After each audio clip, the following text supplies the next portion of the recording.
สวัสดีครับผมสวัสดีครับสวัสดีพี่แชมป์นะครับสวัสดีครับผมขอต้อนรับทุกคนนะครับเข้าสู่รายการพบหมอ All In นะครับรายการเพื่อเสริมสร้างสุขภาพโป๊กเกอร์แห่งมวลมนุษยชาติโอ้โหรู้สึกเขิมว่ะเขิมปะแล้วผมนะฮะนายแพทย์อิสระนายแพทย์แชมป์นะครับผมก็นายแพทย์ท็อปณภัทรโชคจินาชัยนะครับแน่นอนว่ารายการของเราเนี่ยก็จะเจาะลึกกลยุทธ์สู้โรคร้ายในเกมของโป๊กเกอร์กับผมกันนะครับซึ่งแน่นอนว่า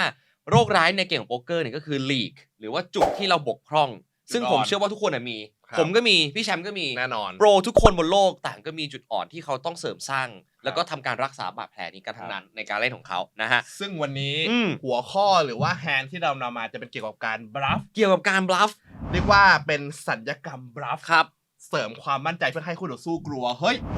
เห็นว่าไปดูกันว่าเฮ้ยโปรเขาบลัฟยังไงแล้วก็ไปดูกันว่าเฮ้ยเขาคิดยังไงเขามีแนวคิดแบบไหนทำไมก็ถึงบลัฟแบบนี้นะวันนี้เดี๋ยวเราจะไปดูคลิปต่างๆใช่ซึ่งในชีวิตจริงเนี่ยก็จริงๆการศัลยกรรมตกแต่งเนี่ยก็เป็นสิ่งที่ถูกยอมรับกันอยู่แล้วแล้วก็แพร่หลายนะฮะช่วยเสริมสร้างความมั่นใจเนาะไม่ว่าจะเป็นเรื่องของการทำชั้นตาทำจมูกโหนกแก้ม3จุดทองคำของเกาหลีโอเคถ้าเกิดว่าเรามีบลัฟในโป๊กเกอร์ของเราเนี่ยซึ่งบลัฟที่ดีเนี่ยก็จะทำให้เรามั่นใจในเกมของเรามากขึ้นเหมือนกันซึ่งผมบอกเลยนะว่าทุกๆคนที่เล่นโป๊กเกอร์อันเดอร์บลัฟกันหมดโดยไม่รู้ตัวคำว่าอันเดอร์บลัฟหมายถึงว่าบลัฟน้อยกว่าที่ควรจะบลัฟทั้งหมดครับผมแม้แต่คนที่คิดว่าตัวเองเนี่ยมีบลัฟเยอะแล้วยังอันเดอร์บลัฟอยู่เลยนะฮะอันนี้คือพูดถึงโดยรวมส่วนมากโดยรวมทั่วไปใช่ฮะซึ่งวันนี้เดี๋ยวเราก็จะมาดูกันว่าความสำคัญของการบลัฟเนี่ยคืออะไรแล้วก็ซึ่งเดี๋ยวเราจะพาไปดูแฮนด์ในไททันที่ผ่านมาด้วยไททันที่บาฮามัสเนี่ยนะฮะซึ่งก่อนที่เราจะไปดูตัวอย่างการบลัฟนะครับพี่แชมป์เราขอพูดถึงคอนเซปต์อย่างหนึ่งที่ทำให้การบลัฟของเรามันแข็งแกร่งมากขึ้นนั่นก็คือเรื่องของ range advantage หรือว่าความได้เปรียบใน range ของไพ่นั่นเองครับเอาง่ายๆคือผมว่าเรื่องการบลัฟเนี่ยเราจะบลัฟก็ต่อเมื่อเราคิดว่าเราแฮนด์เราไม่มีโชว์ดาวครับคิดว่าแฮนด์เรามันไม่มีอะไรไม่มีอะไรที่จะพอไปโชว์ดาวเราก็ตัดสินใจที่จะบลัฟแต่ทีเนี้ยถ้าเกิดว่าเราจะยิงบลัฟตลอดเวลาก็จะกลายเป็นโอเวอร์บลัฟไปจะยิงทุกครั้งที่ไม่มีโชว์ดาวไม่ได้ถูกต้องฉะนั้นแล้วคำถามคือเฮ้ยเราจะต้องบลัฟเยอะขนาดไหนคำตอบก็คือคิดว่าเป็น range advantage นั่นเองนะฮะถูกต้องครับจริงๆไหนที่เรามี range advantage เราก็อยากที่จะบลัฟใช่ฮะจริงนอกจากเรื่องของ range advantage เนี่ยมันก็มีอีกหลากหลายแฟกเตอร์นะพี่แชมป์ที่เราจะ pull up bluff ได้อย่างมั่นใจเราจะ bluff ได้อย่างมั่นใจ range advantage ก็อย่างนึงเรื่องของ nut advantage ก็อย่างนึงแล้วก็เรื่องของการ bluff เข้าใส่ cap range ซึ่งเดี๋ยววันนี้เนี่ยเดี๋ยวเราจะมาพูดถึง3อย่างนี้แล้วกันเอางี้พูดถึงก่อนที่จะไปดูแฮนด์เลยแล้วกัน range advantage นี่ก็คือเรามี range ไพ่ที่เหนือกว่าเช่นเรา raise จาก UTG หรือ UTG plus 1ซึ่งเราเนี่ยมี range advantage คือมี position คือไพ่พวกเนี้ยเราจะมีโอเวอร์แพร์แน่นอนแล้วว่าเพิ่นโอเวอร์แพร์คู่ A คู่คิงอะไรอย่างเงี้ยแน่นอนว่าหมายถึงในกรณีที่ว่าสมมติว่าเราเดนจาก UTG ไปแล้วก็เราเดนจาก UTG ไปแล้วก็สมมติว่าเป็นบัตทอนแค่คอหรือเป็นบิ๊กบรายแค่คอเนี่ยแน่นอนว่าเราน่าจะตัดเป็นคู่ A คู่คิงคู่โอเวอร์แพร์อะไรเงี้ยน่าจะตัดไปได้เยอะใช่เรามีโอเวอร์แพร์มากกว่าแล้วจะมีเป็นสตรอง A มากกว่า A King A Queen อะไรต่างๆนะฮะถูกต้องนะฮะสมมุติง่ายๆ range advantage คือเรา raise จาก UTG big blind call flop ออกมาเป็น A Jack 7 Rainbow อย่างงี้เราจะมีทุก A ถูกไหมครับเราจะมี A King A Queen เรามีทุก AX เรามีเซต Jack เรามีเซต7ด้วยซ้ำเรามีเซต A นะฮะนี่คือเรื่องของ range advantage ซึ่ง big blind ที่ defense มาจะไม่มีเขาจะไม่มี A ใหญ่เพราะว่าเขาจะต้อง 3 bet เขาจะไม่มีคู่ Jack sometimes เพราะเขาจะต้อง 3 bet บางครั้งนะฮะแต่เขาอาจจะมีเซต7อาจจะมี2 pair อาจจะมี Jack 7 suited อะไรประมาณนี้นี่คือเรื่องของ range advantage นะครับส่วนเรื่องของ nut advantage จริงๆก็คล้ายๆกัน nut advantage ก็คือการที่เราเห็น flop แล้วเรารู้สึกว่าไพ่ range ไหนที่จะมี nut มากกว่ากันเช่น range nut ของ A Jack 7คือ set A ถูกไหมฮะกรณีนี้เนี่ยคือเรามี range advantage และรวมถึง nut advantage ด้วยนะครับต่อมาก็คือเรื่องของ cap range นะฮะ1 2 3 range advantage nut advantage อย่างที่3คือ cap range cap range คืออะไร cap range คือการที่เราสามารถรู้ได้ว่า range ของฝั่งตรงข้ามเนี่ยไม่มี strong hand อยู่ซึ่งมันเกิดจากได้หลายแอคชั่นเนาะพี่แชมป์ก็ยกตัวอย่างที่ผมพูดไปเอาแบบง่ายๆคืออย่างเช่นสมมติว่าเฮ้ยเราตีความได้ว่าเราเปิดตรงนี้ไปถ้าเขาถือคู่ A คู่คิงเขาก็น่าจะต้อง 3 bet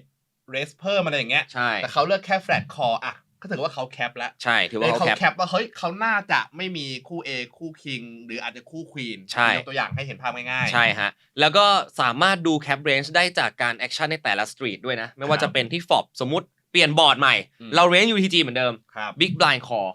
บอร์ดเป็น10 19-5สมมุติ19-5 flush draw ด้วยอ่ะเขาเช็คเรา c bet เรามักจะ c bet entire range เวลาที่เราเป็น pre-flop raiser เนาะพอเรา c bet ปุ๊บเขาแค่คออ้าวถ้าเขาแค่คอนี่แปลว่าอะไรเขาอาจจะไม่มี2คู่อาจจะไม่มีเซตโดยเฉพาะอย่างยิ่งถ้าเกิดว่าเรา c bet เล็กใช่เรา c bet เล็กไปแล้วนี่ถ้าเขามี strong hand เขาก็ต้องอยากจะเช็ค raise เราอะไรอย่างนี้นะครับถูกต้องครับการ cap range ของเขาก็หมายความว่าเราลด range hand ของเขาได้การที่เราเบสฟอร์บเขาแค่คอแปลว่าเขาไม่มีเซตไม่มีทูแพร์บางครั้งนะซึ่งบางครั้งก็จะโดน trap แต่ว่าเราจะรู้ว่าเขาไม่มีเซตไม่มีทูแพร์แล้วเขาแค่คอเราก็พุทแฮนด์ของเขาแคปเหลือเพียงแค่ one pair หรือ flush draw หรือ open end อะไรประมาณนี้เสร็จปุ๊บเธอออกมาเพี้ยปั้งกลายเป็น8ที่ complete flush สมมุติเป็น8ที่ complete flush นะฮะเขาเช็คอีกทีเนี้ยไม่ว่าแฮนด์เราจะมีอะไรเราอาจจะเลือกเบสด้วย top pair อยู่เราอาจจะเลือกเบสด้วยเซตอยู่เราอาจจะเลือกเบสด้วยace high flush draw อยู่หรือเราจะเบสด้วย flush ก็ได้นะฮะคือ range ในแฮนด์ของเราที่เบสที่เทิร์นเนี่ยมันอาจจะต้องโพล่าหน่อยทีนี้พอเราเบสไปปุ๊บแล้วเขาแค่คออีกแปลว่าอะไรพี่แชมป์ก็แปลว่าเฮ้ยเขาก็มีโอกาสที่จะไม่มี flush ใช่เพราะว่ามี flush เขาอาจจะ raise ไปแล้วใช่เขาอาจจะต้อง raise ที่เทิร์นไปแล้วนะฮะถ้าเกิดเขามี flush หรือว่ามี strong hand นะฮะนั่นหมายความว่าเขายิ่ง cap range ลงไปอีกที่เทิร์นนะฮะ river ตกมาเป็น blank เลย2 off suit เพี้ยเขาเช็คอีกนี่เขาแสดงความ weak ตั้งแต่ pre flop ไปจนถึง river อันนี้เนี่ยก็ทำให้ bluff ประสบความสำเร็จมากขึ้นนะเพราะว่าเราเจอ cap range ด้วยนะฮะอันนี้คือตัวอย่างง่ายๆนะฮะแต่ว่าถ้าเกิดฟังแล้วคุณผู้ชมที่แบบเพิ่งจะมาเล่นโป๊กเกอร์อาจจะยังไม่ค่อยเข้าใจเดี๋ยวเรามาดูแฮนด์กันดีกว่าได้นะครับซึ่งเราเอาแฮนด์มาจาก Triton Bahamas ที่ผ่านมานะครับแล้วก็เราจะใช้ GTO Wizard นะครับในการเป็น tools ในการ analyze แฮนด์เหล่านี้ฮะเดี๋ยวเราเปิดแฮนด์แรกกันดีกว่าครับพี่แชมป์ลูคัสกรีนวูดอันนี้เขาเป็นฝาแฝดกับแซมเป็นฝาแฝดกับแซมกรีนวูดนะครับก็ effective stack เนี่ยอยู่ที่ประมาณ35 big blind ลูคัสกรีนวูด raise ที่ UTG นะครับอันนี้เป็นยังไม่โชว์แฮนด์เพราะว่าเรียกว่าเป็น mystery hand เราไม่รู้มีอะไรเรามาต้องมาร่วมลุ้นกันมาเดากันนะฮะแล้วก็โฟไปจนถึงอเล็กซ์คูเลฟนะครับที่ cut off นะฮะ A Queen off suit A Queen off suit จริงๆแล้วตรงนี้ก็ทำได้2ทางเลือกนะครับจะสามารถ 3 bet ก็ได้เพราะก็ถือว่าเป็น A ที่ดี A Queen ที่ดีแล้วก็เผื่อทำให้เขาอาจจะมี A suit ที่เล็กกว่าคอมาติด A ก็ได้ value หรือว่าก็ถ้าเรา3 bet ไปแล้วเนี่ยเรากลัวว่าเฮ้ยถ้าโดน UTG ทับใส่35 big blind เนี่ย A Queen มันก็คงจะคอไม่ไหวคงเหนื่อยคอลำบากก็อาจจะแค่แฟตคอไปก็ได้เพื่อที่จะอย่างน้อยก็ยังคีปพวก A3 A4 A5 A6 A7 ซูตอะไรต่างๆที่เขาว่ายังมีอยู่ไม่โดมิเนตที่แฮนด์โดมิเนตเอาไว้อยู่ใช่ก็ไม่แย่นะครับใช่แต่จริงๆถ้าเกิดว่าเป็นเจอกับ UTG ผมอาจจะเลือกแฟลตมากกว่าซึ่งอเล็กก็เนี่ยฮะเลือกที่จะแฟลตเหมือนกันนะครับคือถ้าสมมุติว่าคนoriginal racer เป็นไฮแจ็คเนี่ย cut off ไฮแจ็คจะ cut off A Queen เนี่ย 3 bet แน่นอน3 bet แล้วก็ถ้าโดนแจ็ค35 big blind ก็เผลอๆคงอาจจะคอด้วยนะเผลอๆไม่แน่เผลอๆอาจจะต้องแบบ randomize เอาไปดู flop กันครับตอนนี้เนี่ยยังไม่มี ICM นะฮะก็ฟิลเหลือครึ่งนึงครับ99คนจาก182คนแจ็ค77นะฮะแจ็ค77เราไปดูกันว่ากินวูดทำอะไรแจ็ค77แบบเรนโบว์ซะด้วยครับคนที่มี7มากกว่าแน่นอนก็คืออเล็กซ์คูเลฟนะเขาจะมีทั้ง78ซูทถ้าเขาแฟตนะ76ซูทถ้าเขาแฟตพวกเรียกว่าเป็นพวกคอนเน็กซูทใช่ครับก็น่าจะเหลือแค่78 67 A7 อะไรอย่างงี้นะ A7 แต่ A7 นี่ลูคัสก็มีได้เหมือนกันนะครับใช่ฮะก็เลยเลือกที่จะ bet small ไปครับ 30% โดยประมาณอันนี้ก็เหมือนเป็นเรนจ์เบ็ดนะครับใช่ฮะเพราะว่าลูคัสเนี่ยมีทั้งโอเวอร์แพร์มีทั้งstrong jack มีทั้งเซตแจ็คมีทั้งทริป7ด้วยนะครับทีนี้เบิ้ลแจ็คมานะครับเบิ้ลแจ็คมาแล้วก็ใส่ backdoor flush draw เข้ามาครับจังหวะนี้สมมุติว่าเรามีคู่8ทำไงดีคู่8ผมว่าคู่8นี่น่าจะเคลียร์น่าจะเช็คถ้าผมนะครับรู้สึกว่าเช็คจะเล่นง่ายกว่าเพราะว่าถ้าเป็นคู่ตัวเองถือคู่8กลัวเบ็ดไปแล้วโดนเดนแล้วปวดหัวเล่นยากรอเช็คคอดีกว่านะฮะเขาเบ็ดไปครึ่งพอร์ตนะฮะ 50% พอร์ตนะครับอเล็กซ์คูเลฟเมื่อคอฟลอปมาแล้วเนี่ยก็พยายามหาบลัฟที่กรีนวูดยังมีอยู่นะครับซึ่งอันนี้เนี่ยพออเล็กซ์คูเลฟเนี่ยไม่มีฟลัชดรอนะไม่มีหัวใจก็อันบล็อกฟลัชของเขาสมมุติว่าลูคัสกรีนวูดเนี่ยมี King 10 of Hearts King 10 Hard Hard ครับ ที่ C bet flop มาแล้วเห็นเทิร์นอย่างเงี้ยก็ต้องยิงเทิร์น สมมติว่ามี King 10 Heart มี King Queen Heart มี King 9 Heart ครับ ก็น่าจะต้องยิงเทิร์นหมดเลยนะครั ใช่ ว่า เป็น bluff หรือว่าอาจจะเป็นพวก Queen 10 อะไรอย่างนี้เป็นหรือเป็น Nine 10ผมว่าก็จะต้องยิงเทิร์นอยู่นะ หรือว่าเป็น made hand ไปแล้วนะครับ ครับ ทีนี้ river เป็น8ครับ ก็8ก็จริงๆแล้วบอร์ดมันก็ compete full house ได้แล้วถ้ามีแจ็คมี7แต่ว่าถ้า8ตรงนี้ก็อาจจะเพิ่มเป็น compete state ได้ด้วย ครับ แต่8เนี่ยจริงๆในมุมของลูคัสผมว่าก็แบงค์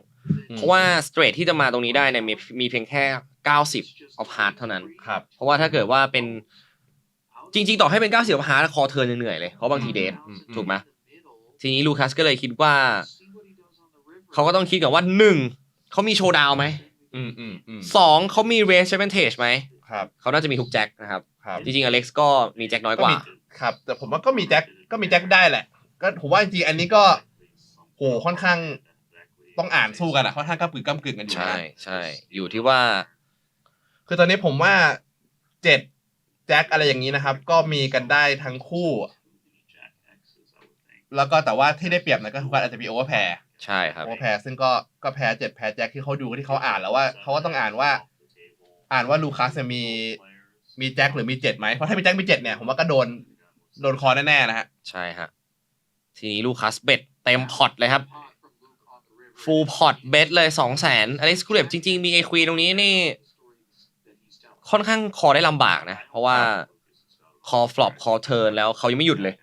จริงๆถ้าเกิดว่าเราเป็นคนที่อยู่ในโพซิชันนะครับแล้วก็เราคอฟลอปแล้วคอเทิร์นแต่ว่าเขายังไม่หยุด aggression เนี่ยจริงๆน่าถึงเวลาที่เราจะต้องหมอบ ครับ เพราะว่าอเล็กซ์คูเลฟก็ยังมีแฮนด์ที่ดีกว่าในการคอด้วยเช่น 7x 7x นี่ยังน่าคอกว่านะครับหรือว่าติด8อะไรบางนี้ นี่นะฮะลูคัส เท่เลย บลัฟด้วยคิงไฮนะฮะ King Queen of Suit นะครับเล่นดีมากนะ โหดจัดเขาเป็น โหดจัด คิงที่มีหัวใจป่าวะ ไม่มีครับ เพียว จริงๆ คิงที่ไม่มีหัวใจหน้าบัฟกว่าไง เพราะว่าเขาก็ต้องหวังให้อีกฝั่งมาอาจจะคอเทิร์นด้วยคิงฟัดดอร์ ใช่ใช่ใช่ครับ แล้วเขาก็ไม่บล็อกพวก9 10 8ด้วย ครับ เพราะว่ามันจะทำให้ฝั่งตรงข้ามเนี่ยคอเทิร์นด้วยไพ่ดรอได้อยู่อ่ะทีนี้มาดู GTO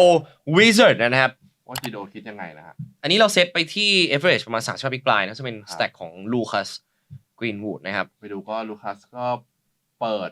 19% ก็น่าจะประมาณนี้นะฮะ ก็เปิด King Queen อยู่แล้วนะครับ standard นะครับนี่ cut off เห็นไหมฮะ คอคัตออฟคอนี่ก็อย่าง A Queen เมื่อกี้ก็มี3 bet แล้วก็มีคอนะฮะ ใช่ สองอย่างนะครับ ก็จะเห็นว่ามี3 bet แต่ 3 bet จะน้อยกว่าคอถูกไหม ครับ 3 bet อยู่ที่ 66%33%ใช่ไหมเมื่อกี้ แล้วก็แต่ว่าถ้าไปดูที่เรียกว่าเป็น EV ก็ถือว่าใกล้กันนะครับ ก็คือจะเป็น3 bet ก็อาจจะบวก 0.71 หรือคอก็บวก 0.72 เรียกว่านิดเดียว EV ใกล้เคียง นิดเดียวนะครับ ก็เรียกว่าอารมณ์ประมาณว่าจะ3 bet หรือจะคอก็ได้ตรงนี้ก็ถือว่าถ้าท่านรับตาม EV ก็ไม่ได้ต่างกันขนาดนั้นนะครับแต่ก็คอไปก็โอเคนะครับก็เบสิกอยู่แล้วนะ ใช่ครับ ไปฟึบ ไปปึ๊บผ่านฟอบไปฟอบเปิดมา แจ็ค77จริงๆตรงนี้นี่ที่วิสาทนี่เขาเรียกว่ามีเช็คแค่ 17% ก็คือเรียกว่าเกือบจะซีเบ็ดเกือบจะทั้งเรนอ่ะ ครับ เหมือนอารมณ์ถามทางไปก่อนนะเขาก็จะเลือก ใช่ ซีเบ็ดเกือบจะทั้งเรนนะฮะก็มีทั้งไซส์กลางมีไซส์ฮาล์ฟพอตมีไซส์ใหญ่ก็มีแล้วก็มีไซส์เล็กเรนเบ็ดนะครับ ครับ แต่ส่วนมากถ้าเกิดว่าเราเลือกที่จะเบ็ดเนี่ยเราซอลเวอร์จะอยากให้เบ็ดฮาล์ฟพอตมากกว่าถูกไหม 3.8 ใส่ 7 นะครับ เพราะว่า1เราโพซิชันด้วย ครับ แล้วก็2เนี่ยคือถ้าเกิดเราเบ็ดน้อยเกินไปโฟลต์ก็จะเยอะขึ้น คือผมว่าจริงๆบอร์ดเนี้ยมันค่อนข้างเรนเอเวนเทจมันค่อนข้างก็ไม่ได้มีคือมันเราเหนือกว่าที่โอเวอร์แพร์ผมว่าตรงนี้มันก็คือทาร์เก็ตไปเลยว่าคือถ้าสมมติว่าเรามีคู่คิงคู่ A คู่คิงคู่ควีนเนี่ยเราเบ็ดฮาร์พอร์ตไปก็ถือว่าใหญ่ประมาณนึงยังไงซะทุกแพร์เขาก็ต้องขออยู่แล้วนะ ใช่ฮะ ก็คือเรียกว่าได้ value ยังไงคู่6คู่8คู่5คู่9แจ็คอะไรเขาก็ต้องคอเราก็เรียกว่าในadvantage พวก overpair อะไรเงี้ยก็อยากจะเบ็ดใหญ่เพราะว่ายังไงเขาก็ท ถ้าจะต้องคอใช่คอทุกแพรแล้วการที่เบ็ด half pot ตรงนี้เนี่ยผมว่ามันได้เรื่องของ geometric resizing ด้วยครับคือสมมุติว่าเราติดแบบ nutted hand จริงๆเราก็สามารถที่จะ all in ที่ river ด้วยได้ถ้าเกิดว่าเราเริ่มเบ็ด half pot ตั้งแต่ flop อะไรประมาณนี้นะฮะแต่ทีนี้เขาเลือกเบ็ด1/3นะฮะแล้วก็ซึ่ง king queen off นี่เขาทำอะไรบ้างฮะก็จริงก็ได้ทั้ง2อย่างครับแต่ก็จะหนักไปทาง1/3นะฮะ queen off ตัวเล็กจังนะฮะสำหรับจีดีโอวิสาตัวนี้จะหนักไปทางฟอนต์เล็กนะฮะอันนี้ไหนครับเนี่ยประมาณนี้หนักไปทาง1/3ครับดูจากสีจะเป็นสีโอเคแต่ก็มีฮาร์ปพอร์ตด้วยก็จะเรียกว่าปนกันซึ่งเมื่อกี้ซูทของลูคัสนี่คือ king spade ใช่ไหม king diamond queen spade king diamond queen spade จริงก็ไม่ต่างกันขนาดนั้นนะครับใกล้ๆกันอยู่นิดหน่อยมันเหมือนอารมณ์ว่าก็เป็นเบ็ดไปอ่ะจริงๆ solver นี่อยากให้เบ็ด half มากกว่าเบ็ดประมาณแต่เบ็ด one third ก็ไม่ได้ผิดอะไรก็คือใกล้เคียงกันนะครับทีนี้เรามาดูว่า Alex A Queen ของเขาอ่ะยังต้องคออยู่ไหมครั้งแรกจริงๆแล้วผมว่าด้วยใน GTO อ่ะที่มันเบ็ดในวิสาที่มันเบ็ดถึงแบบว่าเบ็ดถึงประมาณ 80% ครับผมว่าทำให้มันบีบให้อเล็กต้องคอจำเป็นต้องคอต้องคอจำเป็นต้องโฟลทุกอย่างผมว่าโฟลเยอะมากเพราะว่าฝั่งนั้นเขาเบ็ดทุกอย่างเรียกว่าโฟลไปดูเทิร์นเยอะมากกับไซด์นี้ครับซึ่งแน่นอนว่า A Queen เนี่ยก็ดีพอแน่นอนเพราะว่าฝั่งนั้นกรีนวูดเขาอาจจะยังเบ็ด A เล็กๆอะไรอยู่นะครับแล้วก็มาติด A ก็ทำให้เขายังนำได้นะครับครับก็อันนี้ก็เคลียร์คอ A Queen ก็ถือว่าเป็นการเล่นที่ฟลอปที่เป็นมาตรฐานครับผม Original Racer C bet นะครับอเล็กซ์คอทีนี้แจ็คมาเทิร์นเป็นแจ็คจริงๆเทิร์นแจ็คผมว่ามันไดนามิกมากนะครับบางคนอาจจะรู้สึกว่ามันไม่ได้เปลี่ยนอะไรเงี้ยแต่ผมรู้สึกว่าจริงๆเกือบที่จะเปลี่ยนหลายอย่างผมว่าถ้าดูตาม GTO ตรงนี้ผมว่าดูตามโปรแกรมตรงนี้ผมว่าการที่ UTG เขา C bet ประมาณ 80% อ่ะมันก็ค่อนข้างกว้างเขาไม่ได้จำเป็นต้องมีแค่แจ็คแล้วพอเป็นอย่างนั้นถ้าดูตาม GTO ต่อไป cut off call ก็ถือว่า call เยอะมาก call หรือ raise เล่นต่อเนี่ยก็คือประมาณ 80% เหมือนกันนะฮะทำให้ผมว่า range มันคือโอเคถ้าเรามองแบบชั้นเดียวอาจจะมองว่าเฮ้ยเขามีโอกาสมีแจ็คหรือเปล่าแต่ผมว่าพอมันrangeมันคอกว้างขนาดนี้มันมีอะไรก็ได้นะฮะมันยังมีได้เยอะอยู่รวมถึงมีแจ็คมี7ก็ด้วยครับแล้วก็ยังมีอย่างอื่นได้เยอะทำให้ผมว่าตรงนี้ทำให้เขายังอยากที่จะเบ็ดโอเวอร์แพร์ต่ออย่างเช่นเราดู value ก่อนตรงเนี้ยกินบูดก็ยังอยากเบ็ด value ต่อแล้วไม่ว่าจะเป็นคู่ควีนคู่คิงคู่ A เพราะว่าฝั่งนั้นเนี่ยเขายังคอแพร์ที่ต่ำกว่าอยู่ใช่เขาไม่ได้มีแต่แจ็คแล้วเพราะเขาคอกว้างเพราะว่าซีเบ็ดกว้างมันก็บาลานซ์กันนะครับเขายังอยากแม้แต่คู่10เขาก็ยังเบ็ด value อยู่เลยใช่ เพราะว่าอีกฝั่งก็ยังคอพวกเบ็ดคู่10ตรงนี้มันนอกจาก value แล้วมันยัง protect hand ตัวเองได้อีกฝั่งก็ยังคอพวก king queen ที่ฟอร์อยู่ทูเวอร์อยู่ A อะไรเขาก็ยังเบ็ด value ก็ยังได้ value จากคู่9คู่8ด้วยนะครับใช่ครับส่วนพวก bluff ของเขาเนี่ยก็จะเป็นพวกเนี้ย king queen นะ90เงี้ย90 king queen หรืออาจจะเป็นพวกแพรเป็นแพรล่างๆที่เขาจะฟีดไปแล้วครับคู่6ที่โดนคู่6คู่5คู่4ที่เป็นเขาจะฟีดเรียกว่าเป็น4 high 5 high 6 high ไปแล้วมันแน่นอนว่ามันไม่มีโชว์ดาวแน่นอนนะครับก็ easy ที่จะยิงไม่ได้มีโชว์ดาวนะครับใช่ฮะแต่มาดูจริงๆ King Queen of ของลูคัสเนี่ยกลายเป็นว่าเช็คต้องเช็คซะมากกว่าแต่ว่าลูคัสก็เลือกที่จะใช้ low frequency bluff นะแต่จริงๆก็ยังเบ็ดถ้าเบ็ดเนี่ยเขาจะใช้ small เนาะ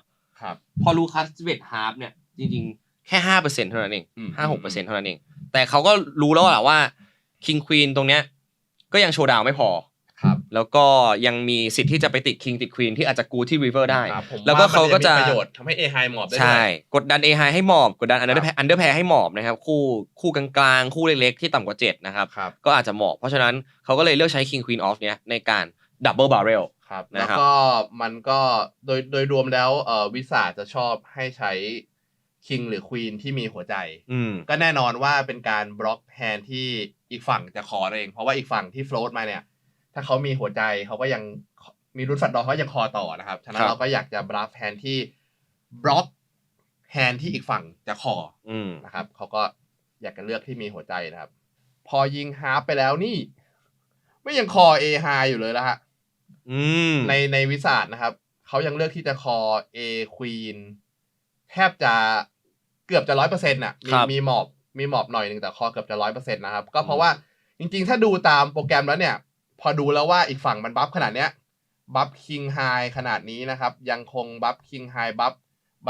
เรียกว่าเป็นแพ้ล่างๆให้โดนคาร์ลฟีดไปแล้วนะครับยังบัฟ Open End ในขนาดนี้นะครับ A High มันก็เลยยังมีจำเป็นที่จะต้องคอเทิร์นอยู่โอ้ my god เพราะว่าเขารู้ไงเพราะว่าอเล็กซ์กูเลฟเนี่ยรู้ว่าลูคัสกรีนวูดเนี่ยมีบัฟถึงไม่ได้อันเดอร์บลัฟถูกเนี่ยนี่กลับมาพูดถึงตอนต้นรายการนะว่าจริงๆแล้วทุกคนยังอันเดอร์บลัฟเพราะจริงๆถ้าเป็นผมนะผมเลดได้คิงควีนออฟนะเจอบอร์ดที่ผมซีเบททีนึงโดนคอครั้งนึงผมยอมละปวดหัวเฮ้ยแบ็คเบิร์ดแจ็คปวดหัวกิฟต์อัพแม่งเลยเพราะว่าเขามีทั้งเจ็บมีทั้งแจ็คเราไม่มีแต่ว่าเขาอเล็กซ์กูเลฟเนี่ยกับลูคัสกรีนวูดเนี่ยต่างก็เป็นผู้เล่นไฮสเต็กที่แบบว่าต่อสู้กันมาอย่างยาวนานเพราะฉะนั้นเขามีความบาลานซ์มากและเขาบลัฟแบบบาลานซ์คือไม่อันเดอร์บลัฟผมว่ากลับกันก็คือสมมุติว่าบอกว่ายกตัวอย่างที่เทิร์นนะสมมุติว่าที่เทิร์นตรงเนี้ยฝั่งในวิสาทเนี่ยผมก็เชื่อว่ากินบูดก็น่าจะมีอย่างนั้นเหมือนกันก็คือยังยิงคู่คิงคู่ A คู่ควีนบางทีกับบางคนบางเพลเยอร์อาจจะรู้สึกว่าเฮ้ยบัตแจ็คตรงนี้มี7ด้วยแจ็ค7อาจจะกลัวอาจจะเลือกที่จะเช็คคอไปเพราะว่ากลัวว่าเฮ้ยก็แพ้แจ็คแล้วแพ้7แล้วอาจจะเลือกเช็คโอเวอร์แพร์นะครับซึ่งตรงเนี้ยก็ทำให้เห็นว่าเฮ้ยเขาแทบจะไม่เบ็ดอะไรเลยอาจจะมีแบบ value ก็อาจจะเช็คโอเวอร์แพร์แล้วก็บัฟคิงควีนก็อาจจะไม่กล้าบัฟเช็คอีกฉะนั้นเบ็ดมาเนี่ยมันอาจจะเป็นแฮนด์ที่แคบกว่านั้นอ่ะมันอาจจะไม่ได้มีบัฟเยอะขนาดนั้นอาจจะเป็นแบบเพียว value กว่านั้นอะไรอย่างนี้นะครับฉะนั้นก็มันอาจจะคอคิงควีนคอ A Queen อาจจะยากกว่าจริงๆอันนี้คือเรื่องของ in theory เนาะแต่ว่า in practice อ่ะโหถ้าเราโดน double barrel board นี้แล้วยังจะขอเล่น A high เหรอพี่แชมป์เนาะผมว่าต้องเลือกผู้เล่นจริงๆอ่ะเลือกผู้เล่นที่รู้ว่าเฮ้ยคนนี้เขาจะมีบัฟอยู่อ่ะจะมีแบทเทิลบัฟอยู่เพราะว่าถามจริงๆว่าผมว่าหลายคนก็เอาง่ายๆที่ไม่ใช่โปรแล้วกันก็อาจจะไม่มีคู่4คู่5คู่6ที่พี่เป็นบัฟอย่างนั้นอาจจะเลือกเช็คยอมใช่ฮะอะไรก็ว่าไปนะฮะแล้วยิ่งนี่เป็นแบบทัวร์นาเมนต์แบบ$100,000น่ะเอากลับกันนะสมมุติเราเล่นทัวร์นาเมนต์แบบสัก$700-800อ่ะคนที่เบสเทิร์นตรงเนี้ยบัฟน้อยมากถ้าถามผมนะจากประสบการณ์ส่วนตัวนะคือยิ่งผู้เล่นที่แบบสเต็กน้อยลงมาผมว่ายิ่งบัฟน้อยท่ายากเขาน้อยก็เอาง่ายๆว่าถ้าเราตัดพวก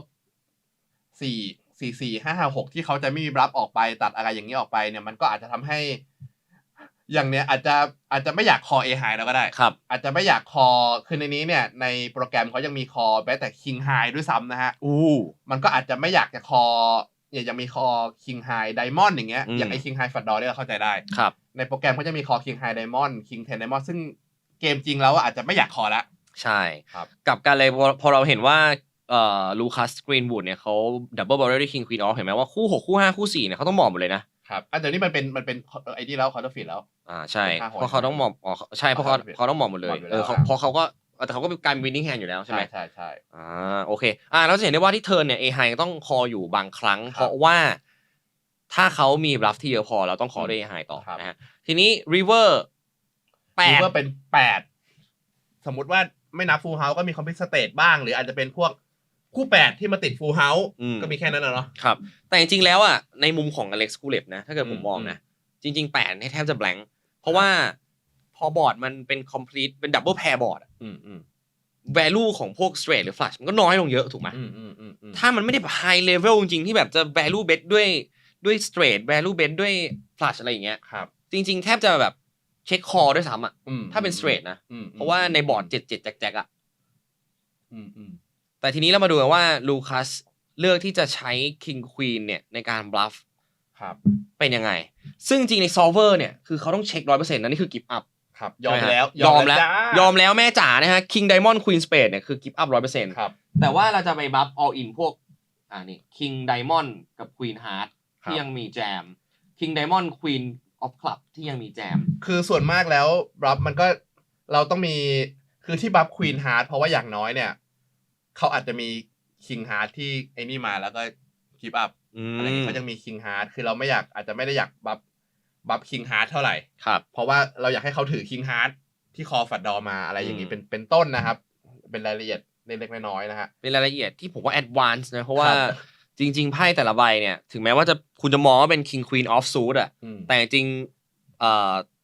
ทุกใบที่อยู่ในมือของเรามันมี property ของมันมีแบบคุณสมบัติในตัวนะครับซึ่งอันเนี้ยที่เขาเลือกKing Diamond กับ Queen Spade มา give up เนี่ยเพราะว่า1คือฝั่งตรงข้ามเนี่ยเขายังมีถึงแม้เราจะบล็อก King Jack Queen Jack ก็จริงแต่ว่าจริงๆไอ้ A Jack of Suit อ่ะอเล็กซ์ก็ยังมีเต็มนะฮะแล้วก็แจ็คที่เหลือเนี่ยที่เป็นแจ็คคลับกับแจ็คอะไรที่เหลือเนี่ยแจ็คคลับกับแจ็คไดมอนด์เนี่ยมันยังมีคอมโบ10แจ็คอยู่แบบเต็มอะไรอย่างนี้ผมก็ไม่รู้เหมือนกันผมว่ามันยากตรงเนี้ยผมว่ามันแอดวานซ์มากๆนะพวกนี้เป็นดีเทลที่มันยากอะผมเราอาจจะไม่ได้คือมันเป็นเรียกว่ามันเป็นบวกลบกันอะขั้วบวกขั้วลบกันของ2ฝั่งนะฮะซึ่งจริงๆแล้วเนี่ยแต่ผมว่าเขาก็คอมโบเขาก็ต้องพยายามเลือกคอมโบมาที่มันบาลานซ์กันกับไอของที่คอเทิร์นมาแหละแล้วก็มันก็ต้องมีเลือกแฮนด์ที่ยอมกับเลือกแฮนด์ที่อยากจะเบ็ดอยู่แล้วมันไม่มีทางที่จะโอเคฉันจะไปต่อทั้งหมดหรือฉันจะเช็คทั้งหมดนะฮะเอาเป็นว่าเขาบาลานซ์ออกมาได้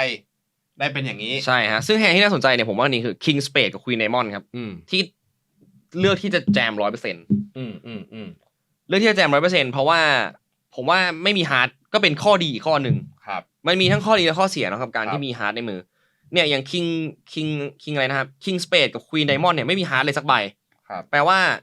ฝั่งตรงข้ามเนี่ยมี full combo ที่เป็น backdoor hard นะครับแล้วก็พอมี King Spade กับQueen Diamond เนี่ยเรามีอะไรบ้าง Queen Jack Spade ใช่แต่ผมว่าจริงๆแล้วนะถ้าจะบัฟนะที่ดูโป๊กเกอร์ที่ดูไอ้นี่นะจะบัฟอันนี้นะอาจจะเดี๋ยวขอดูไอ้นี่หน่อยไปบัฟพวกล่างๆนี่ไม่บล็อกหาเลยฮะ เอาชัวร์เลยตอนเนี้ยไอ้บล็อกพวกเนี้ยปวดหัวคือคู่4คู่5คู่6เนี่ยคือแน่นอนว่าแม่งไม่มีโชว์ดาวแน่นอน mandatory jam 4 high 5 high 6 high แล้วก็มีโชว์ดาวแล้วก็ไม่บล็อกพวกแบบคิงหัวใจที่เขาคอไม่บล็อกอะไรเลยครับบัฟพวกนี้คือแน่นอนนี่ถ้าเกิดว่าเรากดไปอย่างนี้นี่มันจะโชว์ King Queen ทุกคอมโบอะไรอย่างงี้ป่ะงี้แสดงว่าส่วนมากจะเช็คแล้วแหละยอมแล้วก็คือถ้าเรากดอย่างนี้แสดงว่าเราจะเห็นได้ว่า King Queen of Suit เนี่ยเราเลือกที่จะบัฟริเวอร์ 30% ครับ1ใน3ครั้งที่เรามาถึงตรงนี้ด้วยไพ่เนี้ยเราจำเป็นส่วนมากก็จะยอมแล้วเราจะเป็นว่าเขาก็ใส่ต่อฮะซึ่งเขาก็จริงๆกับแจมไปซึ่งแจมเป็นตรงนี้เนี่ยไม่ยังมี A Queen ที่คอมาหน่อยนึงด้วยนะโอ้โหคอครึ่งนึงเลยเหรอจะมีคอครึ่งนึงแต่อย่างที่บอกไปอ่ะคอครึ่งนึงก็เพราะว่าอีกฝั่งเขายังมีบัฟพวกนี้อยู่แล้วแหละมันยังมีไฮยังกู๊ดอยู่นะครับกู๊ดอยู่นะแต่แน่นอนว่าเขาก็เลือกที่จะหมอบไปซึ่งก็ต้องให้เครดิตกับทางกินวูดเล่นดีนะครับแซมลูคัสกรีนวูดอันนี้เล่นดีมากเลยเพราะว่าอ่านขาดเพราะว่าใช่พอเราเห็นว่าเอควีนของเขาเนี่ยต้องคอเยอะมากนะ แล้วคอมโบของอเล็กซ์คืออะไรครับคอมโบเอควีนของอเล็กซ์คือเอคลับควีนไดมอนด์ใช่ไหมฮะเอคลับควีนไดมอนด์เนี่ยนี่คือต้องคอถึง 40% โหเยอะมากนะนี่คือ in theory นะนี่หมายถึงว่า solver เนี่ยอยากจะให้คอด้วยคอมโบนี้ถึง 40% เพราะไม่มีฮาร์ดไงเพราะพวกฮาร์ดมันมิสแล้วพวกแบบอะไรอีกอะบัฟเทิร์นที่มันยังมีที่ลูคัสกิมูยังมีอย่างอันเดอร์แพร์อย่างเงี้ยเราก็ชนะครับแต่เอาง่ายๆก็คือย้ำอีกทีนึงเพราะผมว่ามันสำคัญมากก็คืออันนี้ในโปรแกรมซึ่งในโปรแกรมเนี่ย1เขามีบัฟถึงใช่เขามีบัฟถึงเขามีคอลถึงใช่ทีนี้ต้องยอมรับว่าในเกมจริงเนี่ยอาจจะไม่มีคนรับเหมือนกรีนวูดอย่างนั้นเพราะเขาอันเดอร์บัฟกันใช่เขาอันเดอร์บัฟเขาอาจจะไม่ได้เขาอาจจะบัฟไม่ถึงถ้าบัฟไม่ถึงเนี่ยมันก็จะเรียกว่าจะลดการจับบัฟด้วยลดฮีโร่คอยเราลงเพราะว่าพออีกฝั่งบัฟไม่ถึงปุ๊บฝั่งที่จะเป็นบัฟแคชเชอร์จับบัฟเนี่ยมันก็ต้องลดลงด้วยถ้าอีกฝั่งบัฟเยอะบัฟแคชเชอร์เราก็ต้องเพิ่มขึ้นนี่ก็เป็นเรียกว่าหลักเทรดดิ้งง่ายๆซึ่งในโปรแกรมเนี่ยมันเป็นโปรแกรมมันบัฟถึงแน่นอนโปรแกรมบัฟถึงแน่นอนเพราะว่ารันมาแล้ว80ล้านแฮนด์นะฮะมันบัฟถึงมันก็เลยต้องจับบัฟด้วยยังมีจับบัฟด้วยมี A high อยู่ใช่แต่ในเกมจริงเนี่ยเรียกว่าก็อาจจะถ้าคุณไม่ได้เจอโปรเพลเยอร์ขนาดนี้แล้วอาจจะหาแบบนี้ได้น้อยถูกครับเพราะว่าจริงๆคนเราก็เล่นห่างไกลจาก GTO มากๆถึงแม้ว่าทุกวันนี้เราพยายามใช้ GTO ศึกษาเพื่อที่เราอยาก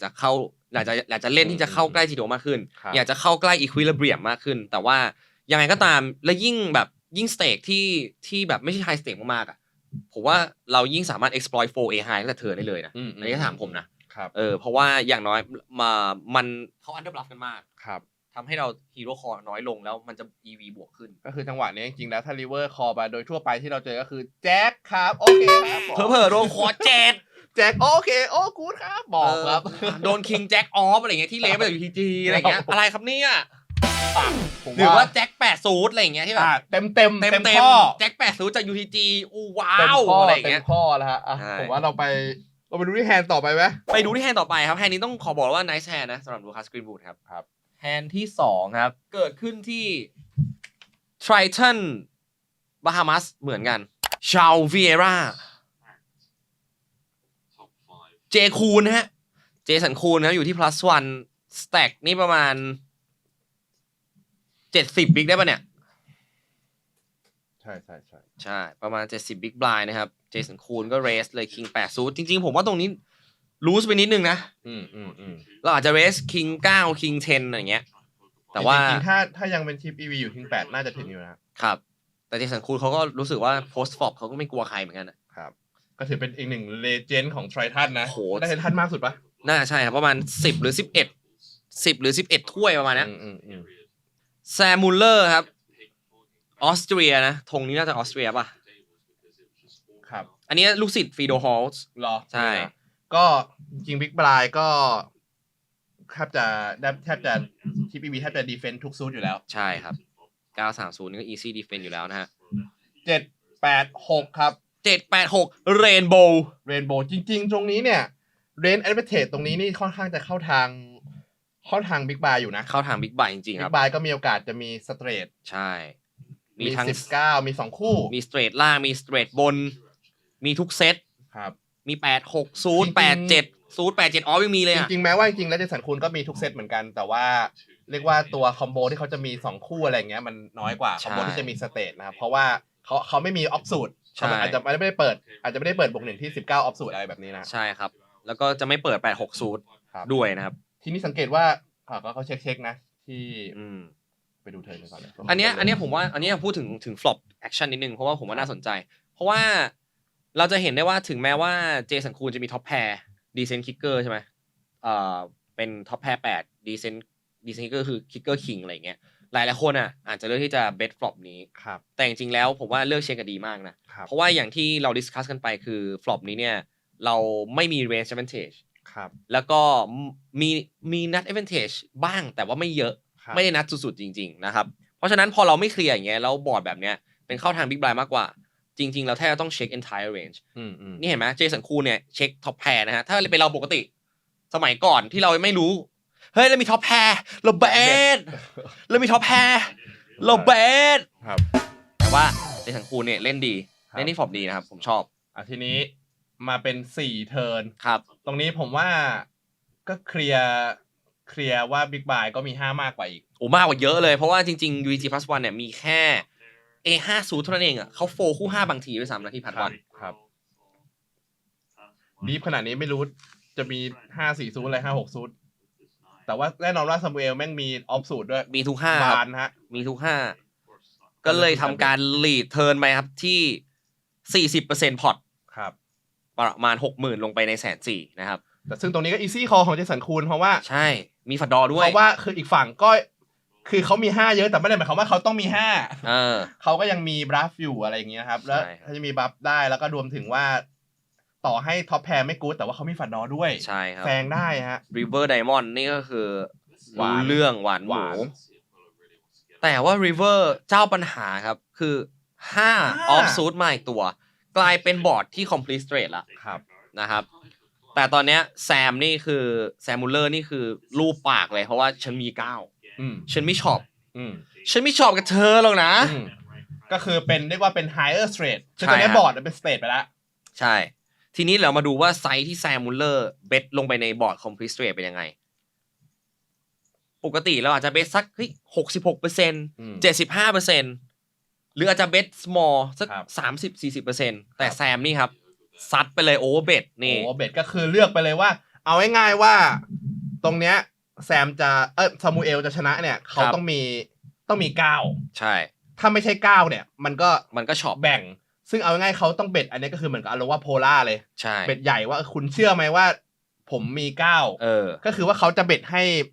เจสันเนี่ยหลุดจากสมมติว่าเขารับก็คือเบ็ดให้หลุดจากช็อปนั่นแหละใช่ครับถูกต้องแล้วให้หลุดจากช็อปก็คือแบ่งให้หลุดจากใช่เพราะว่าคือพอเนี้ยเรื่องของแมทช์มันก็มาเกี่ยวข้องเนาะพี่แชมป์เพราะว่าการที่เราเบ็ดโอเวอร์พอร์ตด้วยฝั่งตรงข้ามอ่ะคือถ้าเขามี9อ่ะมันก็ช็อปกันอยู่แล้วแต่ถ้าเขามี90ก็เอาไปเลยแต่ถ้าเขาไม่มีอะไรนอกจากนั้นเนี่ยมันจะเป็นช็อปแปลว่าเขาต้องจ่ายมากกว่า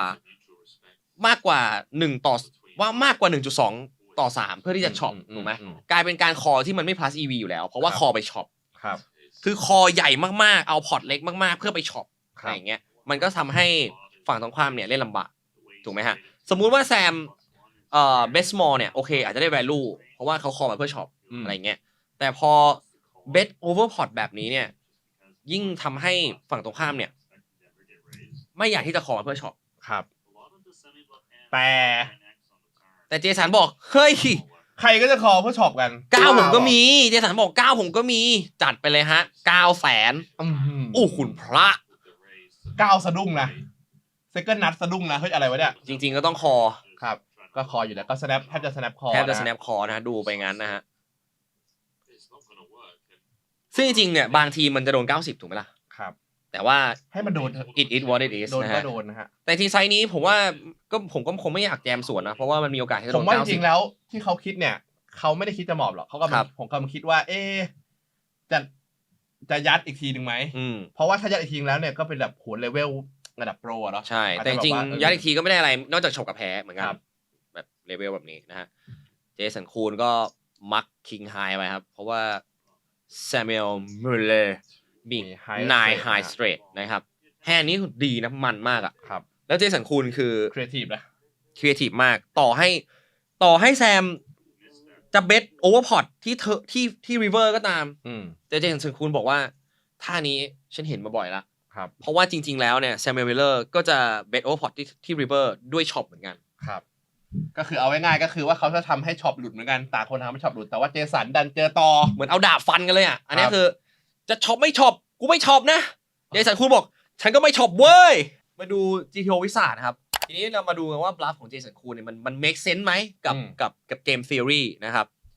ทีนี้ plus 1นะฮะคิง8ซูทนะฮะคิง8ซูทคอ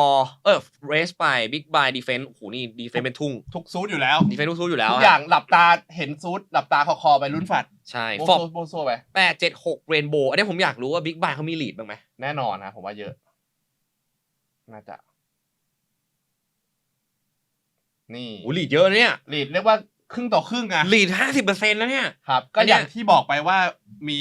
90ใช่ฮะมี2คู่อะไรต่างๆนานานะฮะที่เราพูดไปก่อนแล้วอันนี้ก็เป็นสิ่งที่น่าสนใจนะเพราะว่าจริงๆถ้าย้อนไปสัก5 ปี 10 ปีก่อนเนี่ยการที่แบบเฮ้ยเราเป็นคนดีเฟนส์ฟรีฟอบแต่พอฟอบเรามาลีดถามว่าเราเป็นดองกี้ไอ้นี่มันดองลีดทุกวันนี้ผมก็เจอลีดอย่างนี้นะเวลาเปิด UPG แล้วเจอบิ๊กไบอ่ะบอร์ดเป็น A King 7อะไรอย่างงี้นะเขาลีดอะไรวะเจอบิ๊กไบลีดงงทำตัวไม่ถูกทำตัวไม่ถูกนะเราถือพวกแบบว่าไอ้10 หาอยู่ด้วยงงทำตัวไม่ถูกต้องหมอบไปงงอ่ะเพราะเร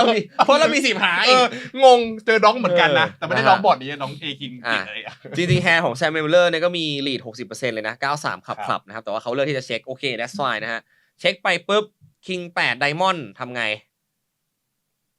King 8 Diamond เนี่ยได้ทั้ง2นะฮะจริงก็โดยทั้งเรนเนี่ยก็จะมีเช็ค50มีเน็ต50เหมือนกันใช่เห็นไหมเช็คถึงครึ่งนึงเลยนะคืออย่างเช่นพวก A คู่ A คู่ King ยิ่งคู่สูงๆเนี่ยจะยิ่งเรียกว่าเป็นคู่ที่มันต้องการ protection น้อยใช่แล้วมันก็คงไม่สามารถที่จะเอา value 3 state ได้จากบอร์ดนี้อยู่แล้วเอาง่ายๆสมมติคุณเบ็ดคู่ A ไปเทิร์นตก9เหงาคู่ A เหงาลำบากใช่ก็เรียกว่ามีการเช็คคอนโทรลด้วย trap ด้วย control pot ด้วยแล้วก็มันไม่ต้องการ protection ถ้าเป็น overpair เนี่ยเราอยากจะเบ็ดพวกคู่แจ็คคู่10มากกว่าเพราะว่ามันต้องการ protection ครับเกิดเป็นเทิร์นตกไปอะไรดิเทิร์นตก Queen King A ก็ลำบากละก็อาจจะเสียวโดนเขาแซงได้อาจจะต้องการเบ็ดมากกว่ารวมถึงคู่9ก็เบ็ดได้เพราะว่ามันบล็อกนัดบล็อก90แล้วต่อให้เจอ2คู่เรนเนี่ยเราก็ขอได้มีโอเพนเอ็นแล้วก็มี equity เพิ่มจริงส่วนมากก็อยากจะเบ็ดเบ็ด9ส่วน8ก็บาลานซ์กันไปนะฮะมีเบ็ดได้มีเช็คได้ใช่แต่ผมชอบนะที่เช็ค King 8ครับ ตรงนี้นะฮะเพราะว่าสมมุติว่าถ้าเกิดเราคิดง่ายๆถ้าเกิดว่าเฮ้ยเรามีท็อปแพร์เว้ยเราเบส8โดนเลสโดนเช็คเรสหนักคิง8มันเสียวสมมุติเราจะเป็นต้องคอเพราะมีแบ็กดอร์แต่ว่าเทิร์นตกเป็น5ไปเล่นพอตใหญ่โดยที่ไม่จำเป็นครับนะอะไรประมาณนั้นคือเรียกว่าเราอาจต้องเลือกว่าเราต้องดูว่าเราอยากจะเบ็ดไปต้องดูว่าแฮนด์เนี้ยเราสามารถที่จะเฮ้ยคอได้3 สตรีทหรือเปล่าอะไรอย่างนี้นะฮะจะไม่ซัดกันได้3 สตรีทอะไรอย่างนี้หรือเปล่าทีนี้เจสันคูนเช็คแบ็ก8นะครับผมชอบฮะเทิร์นตก4ไดมอนด์ครับโอ้โหสังเกตว่าก็คือใส่ยับเขาเบ็ดแทบจะมีเช็คประมาณ 25% 1/4ก็คือเบ็ดเรียกว่าตอนนี้เนี่ยบลัฟกับ value คือพอเจสันคูนเช็คเนี่ยเขาก็แน่นอนแล้วว่าเฮ้ยก็สบายๆว่าเขาอาจจะไม่เช็คเซตแน่ๆไม่เช็คสเตทผมว่าชัวร์ที่เจสันคูนไม่เช็คก็คือเซตกับสเตทที่อาจจะโหน้อยมากๆก็จะเป็นแท็บอะไรอย่างนั้นนะฮะถ้าจะไม่มีฉะนั้นแล้วเขาก็ value 2แม้แต่2คู่เขาก็ value ครับเขาไม่ได้ว่าจะต้องกลัวเป็นวันการ์ดสเตทนะฮะเพราะเจสันคูนไม่ได้มี5ขนาดนั้นนะก็2คู่เขาก็มีเบ็ดสเตทก็เบ็ด2คู่ก็เบ็ด76 2คู่ก็เบ็ดนะครับเซตก็เบ็ดครับแล้ว93ของเขาที่ยังเป็น9ไฮอยู่อ่ะก็เบ็ดเพราะว่าพอเบ็ด9ไฮปุ๊บทำให้สมมุติทำให้เจสันคูนหมอบ A high ได้ก็แฮปปี้แล้วหรือต่อให้เจสันคูนยังคอโอแพร์อยู่เนี่ยริเวอร์เกิดเป็นริเวอร์ที่มันคอมพลีทเขายังมี equity อยู่หรือว่าบัฟต่อได้อีกทีนึงอ่ะสมมติคุณถือคู่ A เจอบอร์ดนี้ก็เหนื่อยใจอยู่นะโดนเบ็ดใช่นะฮะริเวอร์โดนเบ็ดใหญ่ๆก็เหนื่อยใจเพราะว่าบอร์ดนี้มันก็เป็นโดยรวมมันก็เป็นบอร์ดของ Big Blind ด้วยครับแล้วการที่เจสันคูนเช็คแบ็กที่ฟลอปเนี่ยประกอบไปด้วย A high เยอะมาก A king A queen A jack ต่างๆที่มันวิฟนะครับเราก็ใส่ได้เลยที่เทิร์นแต่ว่าพอใส่ที่เทิร์นปุ๊บก็ไอ้คิง8นี่มันเคลียร์คออยู่แล้วมันเคลียร์คออยู่แล้วใช่ฮะทีนี้เราไปดู5ดีกว่าคือโหนี่แฮนด์ที่เราเลือกมาในวันนี้เนี่ยไม่ใช่เจสันคูนบลัฟคนเดียวนะเพราะว่าจริงๆแซมเวลมุลเลอร์ที่เทิร์นเขาก็บัฟเหมือนกันใช่แต่ว่าเป็นการบัฟเทิร์นเป็นบลัฟที่มี equity มาติดนะครับแล้วเขาก็มาติดเป็นเรียกว่า second nut straight นะครับก็เรียกว่าจริงๆแล้วมันอาจจะเป็น second nut แต่ถ้าดูตามไอ้นี่แล้วมันก็เหมือนเป็นนัดแล้วเพราะว่าถ้าเขามี90จริงๆผมว่าเขาน่าจะไม่มีเช็คเขาน่าจะเบ็ดฟลอปไปแล้วอยู่แล้วด้วยถ้าเราว่ามันโอกาสโดน90มันน้อยมากๆนะฮะเขาก็อยากกระเบ็ดอันนี้น่าจะเป็นวันไซด์แล้วนะครับที่ GTO เลือกก็คือโหนี่คือไม่โอเวอร์เบ็ดก็เช็คไปเลยนะฮะอันนี้คือโผล่สุดๆเพราะว่าอันนี้เราเบ็ดไม่อยากจะเบ็ด2คู่เบ็ดอะไรไปมันบอร์ดมันสเตทไปแล้วอ่ะ2คู่ไปเจอ A high มันก็ช็อปอยู่ดีไม่นับนะครับเพราะบอร์ดสเตทไปแล้วคืออยากจะเบ็ดก็คือบัฟไปเลยกับเป็นสเตทไปเลย93มีเช็คด้วยก็คือเช็คแทร็ปจะเช็คเลสไงเช็คแทร็ปเพราะว่าอีกฝั่งถ้าในคิดว่าอีกฝั่งเนี่ยมีรับถึงเขาต้องยัดกลับมาอยู่แล้วนะครับผมแล้วก็แซมก็เลือกที่จะใช้ไซส์แต่จริงๆไซส์นี่ไม่เหมือนในเทียววิสัทนะเพราะว่าจริงๆเมื่อกี้200,000เท่าไหร่นะ260,000ไป301,000อาจจะก็จะประมาณ 1.2 1.3x แต่ว่าอันเนี้ยใช้ 1.5 ครับผมใช้ 1.5x เลยนะครับแต่ว่าก็ไม่เป็นไรโอเวอร์เบทก็คือโอเวอร์เบทนะฮะก็ทำการโอเวอร์เบทไปคิง8ล่ะคิง8ก็คือเอาง่ายๆก็คือเราไม่พูดถึง9แล้วกันนะ9มันแจมอยู่แล้ว9มันคือ value อยู่แล้วพูดถึง bluff แล้วกันนะฮะbluff เราก็ต้องดูผมว่าต้องดูว่าอะไรที่มันจะมาถึงตรงนี้ก็คือน่าจะเป็นส่วนมากจะเป็นแพรปะใช่แพรเช่น8ก็จะมี8มีอาจจะมีเนี่ยเลือกเป็น8เป็น6แทนที่น่าสนใจคือเนี่ย80ซูทครับ80ซูทเพราะว่ามันบล็อกอะไรครับเพราะมี10บล็อก90บล็อก90ฮะเราเล่นเป็น90ได้แต่หูยพี่ ambitious มากอะเพราะว่าเจอโอเวอร์เบทแล้วอะคือเอาง่ายๆว่ามันก็จะต้องเทิร์นอะไรที่มันคือเอาสิ่งที่จะคอเทิร์นมามันก็จะมีพวกเนี่ยพวกติดแพรติดอะไรเงี้ยก็ต้องเทิร์นพวกเหล่านั้นแหละฮะเป็นบลัฟนะฮะซึ่ง King 8 Diamond ของเขาเนี่ยจิ้วหนึ่งนะฮะมีจิ๋วหนึ่งก็คือ 3.5% ที่จะ raise ไปแต่ผมว่าจริงๆไอ้จิ๋วหนึ่งตรงเนี้ยมันไม่ได้แปลกขนาดนั้นเพราะว่าตรงนี้มันเรียกว่าเป็นจุดที่มันเราบลัฟน้อยอยู่แล้วเราบลัฟน้อยทำให้มันก็จะเป็นเลือกคอมโบแล้วจิ๋วอะเนี่ยคอมโบแล้วจิ้วหนึ่งคอมโบแล้วจิ้วหนึ่งคอมโบแล้วจิ้วหนึ่งเพื่อมาเปลี่ยนเป็นบัฟมันจะไม่ได้แบบโอ้โหสิ่งนี้ฉันจะบัฟ50%มันไม่ใช่อย่างนั้นอยู่แล้วคือมันไม่ได้ close ขนาดนั้นน่ะซึ่งผมอ่ะรู้สึกว่าพอต่อให้ GTO วิสาทเลือกแบบเนี้ยเนาะเลือกคอมโบแล้วจิ๋วเลือกคอมโบแล้วจิ๋วเลือกคอมโบแล้วจิ๋วมาบลัฟอ่ะจริงๆเราแทบจะ eliminate บัฟไปเลยก็ได้นะผมว่าเพราะว่ามันคงไม่ต่าง เอาง่ายๆนะฮะเอาง่ายๆผมว่าเราดูที่ถ้าเราจะปรับตัวตามแล้วกันเพราะว่าคนคงไม่เล่นแบบนี้เยอะเท่านั้นอาจจะปรับตัวตามอย่างเช่นคุณว่า93ตรงเนี้ยเขามีเช็คใช่ไหมเราลองเช็คไหมเช็คดูว่าอีกฝั่งจะทำอะไรเราลองสมมุติแซมูเอล มุลเลอร์เช็คที่ริเวอร์ตรงนี้โอ้โหต้องเทิร์นคู่แจ็คเนี่ยเป็นบัฟเลยโอเวอร์เบทไปนะเป็นบัฟคู่ควีนเป็นบัฟครับเทิร์นเนี่ย A4 A6 อะไรเงี้ยเป็นบัฟโอ้เขาต้องบัฟเยอะมากเลยนะเพราะว่าไม่อยากให้ช็อปใช่ไม่อยากให้ช็อปก็คือสลับโรกันอีกฝั่งก็จะพยายามบัฟให้หลุดจากช็อปแทนใช่ทีนี้เปิดก่อนได้ปูดถ้าในเกมจริงในเกมจริงคุณว่าสมมติว่าเราเจอกับผู้เล่นที่ไม่ใช่โปรอะไรเงี้ยครับบอร์ดเป็นแบบนี้ปุ๊บถือคู่ควีนอีกฝั่งเช็คมาคุณทำไงเช็คไอ้ยี่คอใหญ่เลยเช็คไอ้ยี่กลัวชิบหายไววอดหมดแล้วเนี่ยแต่เอาจริงนะถ้าเกิดว่าไปต่อถ้ามันเป็นบอร์ดช็อปนะผมก็อยากจะลองนะลองสักทีมัน worth to try ครับเพราะถ้าเกิดว่าเบสไปแล้วมันช็อปโอเค EV เท่าเดิมแต่ถ้าเบสไปแล้วเขาหมอบโห EV นี่เพิ่มมหาศาลแต่โดนแค่โดน9ก็ nice hand bow แล้ว snap 4แต่ผมว่าก็ต้องเลือกผู้เล่นแล้วกันเพราะผมว่าในเกมจริงก็อาจจะมีคนเช็คแบ็กโอเวอร์แพร์อย่างเงี้ยเยอะอยู่นะที่จะรีบพอละอยากจะรีบโชว์ดาวถ้าเจอผู้เล่นแบบนั้นเราก็คงจะไม่อยากมีเช็คสัก9ตรงนี้เลยใช่ไหมฮะเพราะว่าถ้าอีกฝั่งไม่บัฟแต่ถ้าเกิดว่าอีกฝั่งเรารู้ว่าอีกฝั่งจะเป็นแบบที่สมมติคุณเจอกับท็อปแท็บแม่งถือควีนเทนอะไรเงี้ยโอ้โหฉันเธอบัฟเต็มที่แล้วอยากให้หลุดเพราะคิดว่าอีกฝั่งคงไม่เช็ค9แน่ฉะนั้นเราก็ต้องอยากจะเช็ค9มากขึ้นเพื่อ trap top tab ถูกต้องนะฮะคือแสดงว่าแฮนด์นี้เนี่ยการที่แซมมิล มิลเลอร์เนี่ยโอเวอร์เบทริเวอร์ได้มากกว่าเดิมเพราะว่าพอเขาโอเวอร์เบทริเวอร์แล้วทำให้เจสันคูนเนี่ยเรสเขาได้กับการถ้าเกิดว่าอินเกมนะถ้าเกิดว่าแซมมิล มิลเลอร์เนี่ยเช็ค trap ที่ริเวอร์แล้วเจสันคูนเบทโอเวอร์เบทมาแทน300,000 กว่าเหมือนกันสมมุติไซส์เดียวกันเลยนะแล้วแซมมิล มิลเลอร์เรสเขาก็ต้องมองอะไรประมาณนี้นะฮะก็จริงๆแล้ววันนี้เราก็เอา2แฮนด์มาให้ดูซึ่งเป็นแฮนด์ที่แฮนด์แรกเนี่ยคือบลัฟสำเร็จแฮนด์ที่2ของเจสันคูนคือบลัฟไม่สำเร็จแต่เราไม่ได้มาพูดนะว่าเฮ้ยเจสันคูนไม่เก่งว่ะบลัฟไม่สำเร็จคือ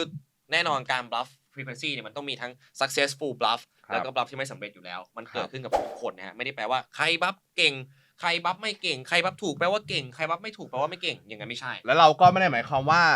เราจะให้เราเองหรือคุณผู้ชมจะต้องมาใช้แบบ GTO วิสาสนี้เราแค่มาพูด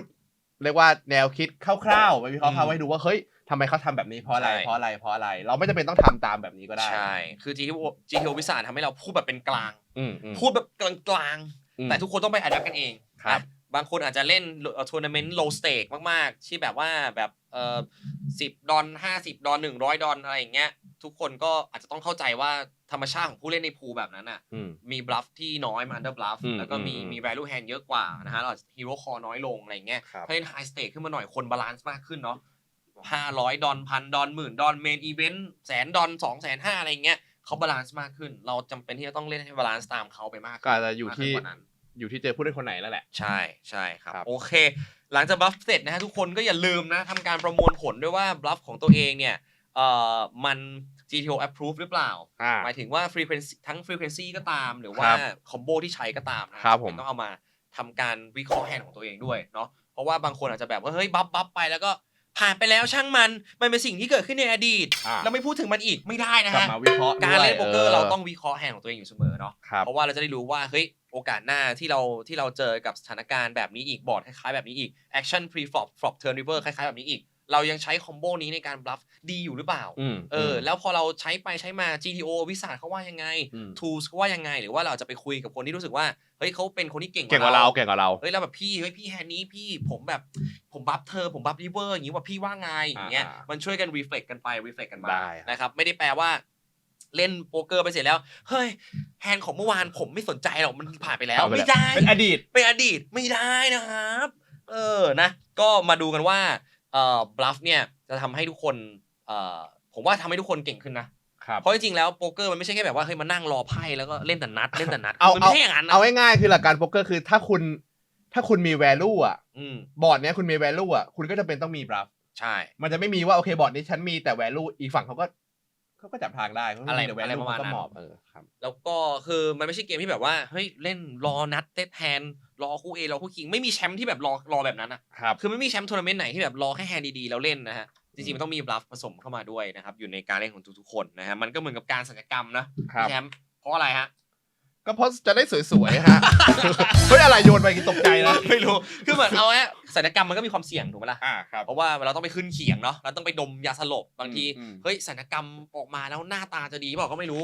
ความมั่นใจจะเพิ่มขึ้นเปล่าก็ไม่รู้แต่ว่าผมเชื่อว่านอกจากความเสี่ยงแล้วเนี่ยถ้าทำได้ดีมันจะเปลี่ยนเกมเพื่อเป็นกำลังใจให้พวกเราครับแล้วก็ทีมงานนะครับทีมงานเทสตาก็ยังไงก็ฝากกด Subscribe ด้วยกดไลค์กดแชร์กดซุปเปอร์แตงใช่ฮะในปุ่มซุปเปอร์แตงด้วยนะครับที่ใต้คลิปนะครับผมคลิกที่ปุ่มรูปหัวใจแล้วก็เลือกจำนวนเงินที่คุณต้องการเลยนะฮะสนับสนุนสัก10,000-20,000ก็ได้นะเราไม่ว่าเลย1,000-2,000น้ำตาไหลแล้วนะฮะเป็นค่ากาแฟในการมาทำงานนะฮะทำงานแต่เช้านะครับแล้วถ่ายวันนึงหลายเทปนะฮะใช่ต้องยกกล้อง